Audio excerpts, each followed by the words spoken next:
Mayor, sabi niyo may mga girlfriend kayo. Well, kung hiwalay ka sa asawa, anong gawin mo sarili mo?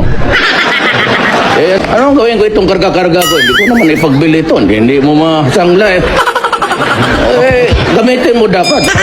Magkano ang bayad sa'yo? Walang bayad, libre para sa Pilipinas at sa future ng mga Pilipino.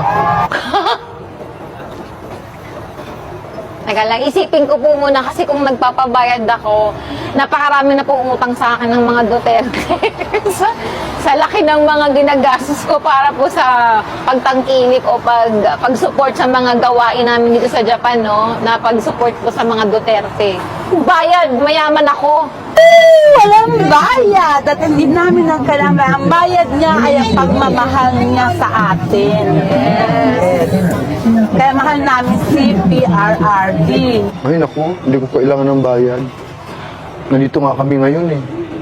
Oo, volunteer to lahat para sa bayan namin to, para sa bayan ko. Ay, ako pa nga naglalabas ng pera eh. Ngayon nga eh, naglabas ako para sa para sa rally natin ng kahit papaano. Pagkain, etc. Kaso wala talagang binigay Wala sa inyo. talaga, no.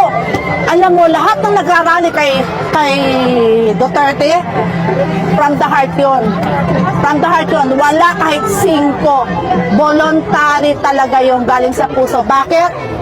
Dahil gusto natin ibalik uli, iluklok uli ang mga Duterte. No to present administration. Alam nyo, mas masakit pa ang maiwanan ng boyfriend o girlfriend kesa ma-impeach ka ng House of Representatives.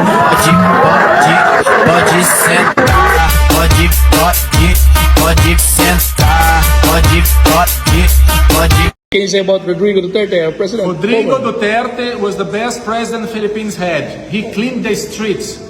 That's what we need, people like him. All right, thank you. Yes, boss?